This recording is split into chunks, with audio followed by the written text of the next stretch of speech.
Hey, I'm Jam. Hi, I'm Jason. And this is Podcast for Your Life. Today, we're going to share thoughts from our life for yours about natural disasters. I came in like a hurricane. This one, normally we don't like to do kind of trending topics. What's weird is that right now, at this moment, there's a hurricane that's hitting the U.S. right now. But also in general, natural disasters have existed for a long time. So it's not really trending. It's not like it's this new thing. Yeah, basically natural disasters trend at least twice a year. Mm-hmm. There's like two, at least for where we're at. ... Yeah. But so natural disasters, what are they, Jason? I think that natural disasters are like these really destructive things that happen naturally. Yeah. Are they weather related every time? No. Tornadoes, hurricanes, severe storms, lightning. Well, those may... Okay, so those are all weather, but... Yeah. So natural disasters are something that like happens on a pretty significant scale. Yeah. So like a hurricane, it's pretty big. And if it causes pretty big destruction, it'd be considered a natural disaster. A tornado that does a significant amount of damage, probably natural disaster. But it's not human, like it's otherwise. Yeah, so it's naturally occurring substances. Volcanoes are natural. Earthquakes? Earthquakes, yep, okay. if they're big enough. Yeah. Like these are kind of like phenomena, I guess, because there really isn't a way to predict them at the end of the day. There's some level, but like when a hurricane forms in the Atlantic, there's no way to really know that it's going to like explode into a Category 5 hurricane or whatever. It just happens. Yeah. And I think one thing that's interesting about these natural disasters is that humans really don't have control over them. Yeah. And that really is freaky. Like, that's just, every time it's this season again, like hurricane season, it's just crazy once again where it's like, dang it, there are things we can do in terms of like, okay, we can predict that it's going to be like this bad or not so bad, or here's kind of the path so people know if they're going to be affected or not. But it is still kind of like, at the end of the day, it's educated guesses, and it's also like, it's just going to happen no matter what. Yeah.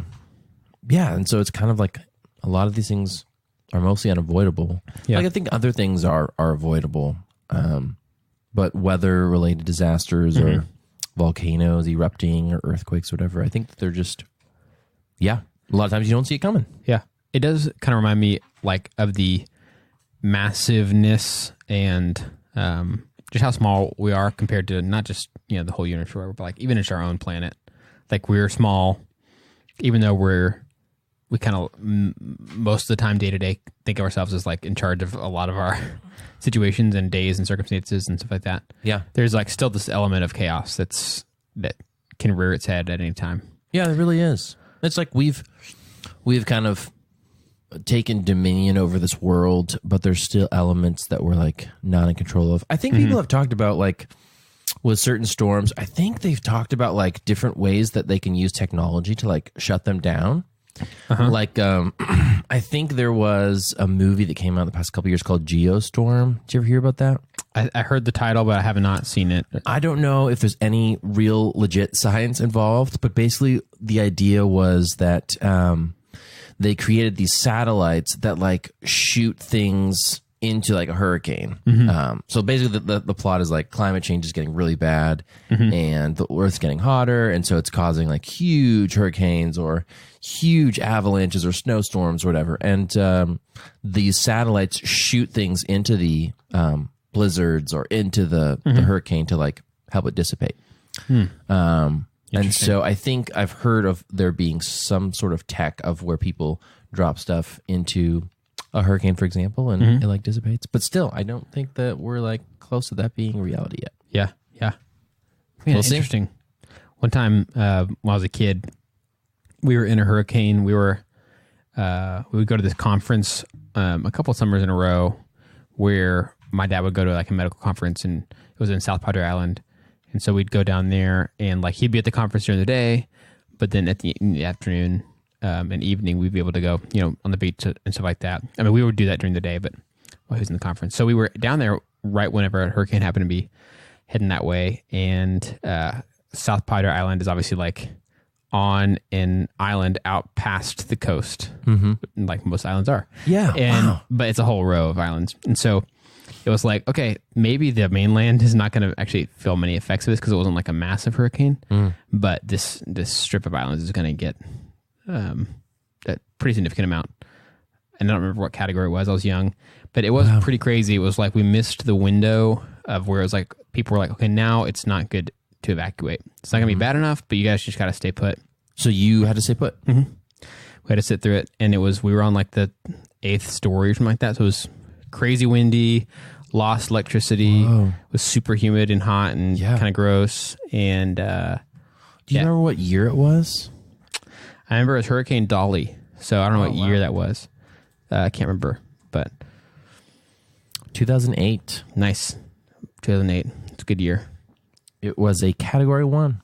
Yeah, so it wasn't significant in that sense, but it took out power to the island. And there was just like a lot of extra water, like a ton of that, but nothing like our car ended up being fine, all that stuff. But it was an annoying amount of time without electricity, and it was like supposed to be a vacation, so definitely was not what we had planned. But it was just really weird being in that strong winds and being in that kind of a storm, which is something that's you wouldn't experience like in the middle of West Texas in that same way. Yeah. So that's like one of the natural disasters that you've lived through. Yeah. I don't know if I've lived through any other one before. I don't know. We used to live on the East Coast, and we were there when I think Hurricane Ike, I think that's what it was called, in like 2003. And is that where the phrase "we like Ike" came from? Yeah, I think it came. Yeah, because people love natural disasters, and so they that one had a really big fan base. Big fan base, really big cloud bases too.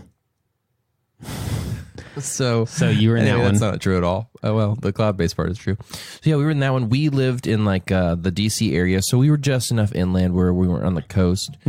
But it was kind of windy, kind of windish, and lots of rain. And the tree next to our house was a big tree, fell, and it could have fallen on our house. But it fell the other way, which was really cool because we might have been really hurt. It fell the other way into our neighbor's backyard. Yeah. So, yeah, it was crazy. And they were fine? The neighbor's house? And I mean, it was their backyard, and they were all inside, so yeah. Yeah. And it was a really big tree, and I'd never heard it. I didn't hear it crash because it probably would have made a really loud sound. Yeah, seriously. That's crazy. And so that's the interesting thing about a lot of these things is, the wind damage. Yeah. I remember it was like actually a little bit after Em and I were on our honeymoon in Kauai, a different island in Hawaii started having like pretty serious, like active volcano activity. Wow. It just started destroying a lot of the island.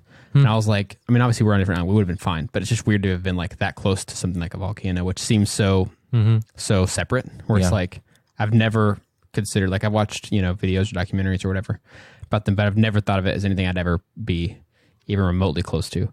And thinking like, oh wow, I was on an island that is made out of volcanoes.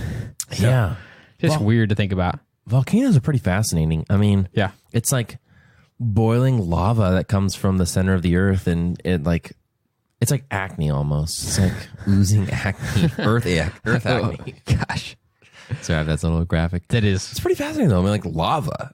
Lava is like not fire. It's like way hotter. Yeah. I actually don't know that, but I know a show that might actually know about that. So, shout out to Chemistry for Your Life, featuring the Jam Robinson and Melissa Collini. Yeah, I don't know that, but I'll have to ask Melissa about. Yeah, I'll have to ask Melissa. I was in an earthquake once. Really? Yeah, it was a small one, but it was funny because I was. It was also in Virginia. Interesting. All the natural disasters I've been through are in Virginia. At least most of the memorable ones. So I was. On the 3rd floor of our townhome, in my bedroom, playing with Legos, of course. And it was like around dinner time, and I just remember the house shaking a little bit, and I just thought it was my sister and my dad just horsing around downstairs. And so I was like, oh my gosh, they're shaking the house. That's literally the thought that went through my mind. Yeah. So that didn't seem that crazy to you. Yeah, it was just enough where I was like, they're shaking that, like the house feels like it's shaking, but not like, whoa, what the heck is going on? This doesn't feel right. And later that evening, we were watching the news, and they said, oh yeah, there was like a 5 or 6 magnitude earthquake. You know, at this time this evening, I was like, I felt it. Yeah. Yeah. That's what it was. It wasn't you guys. That is weird. But it's so funny how like I was just like, quit horsing around. Yeah.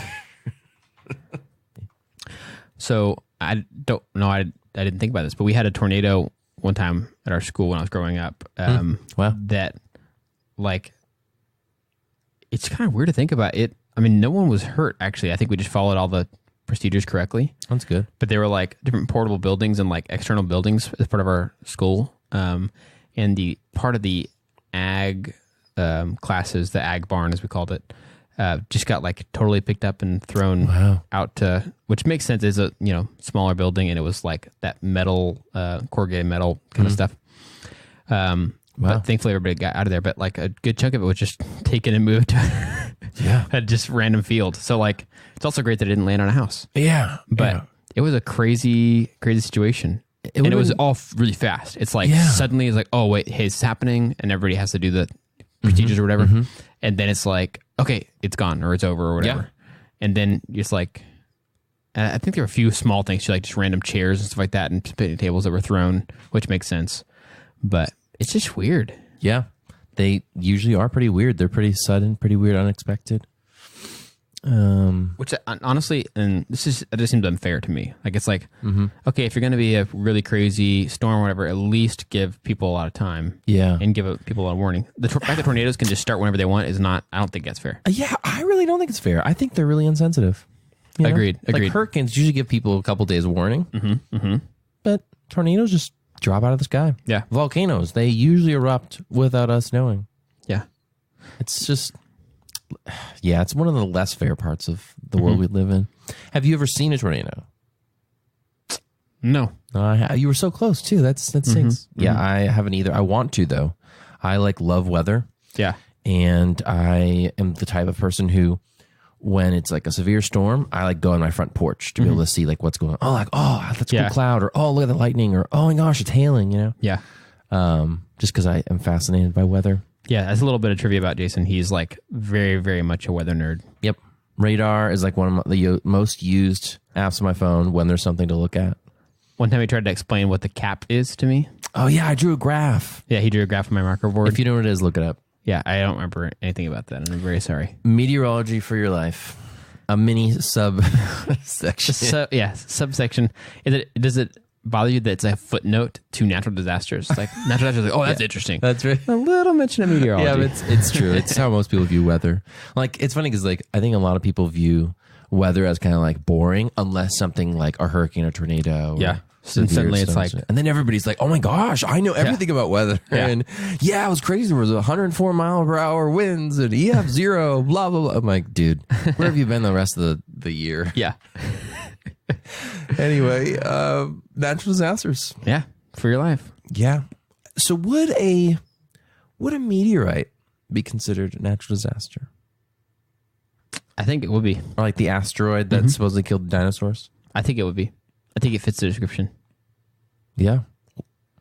Should we? Sure. Natural disasters, ranging anywhere from inconvenient to killing the dinosaurs. I'll let you. Natural disasters, Earth's revenge. Oh, dang. Natural disasters. What's so natural about them? Well, that's all the time we have. Thanks so much to John in Texas who suggested this topic. He actually suggested it a while ago, so we finally got to it. Thank you, John. Yep, we took our sweet time, but we finally erupted with ideas. All right, see you guys. Bye.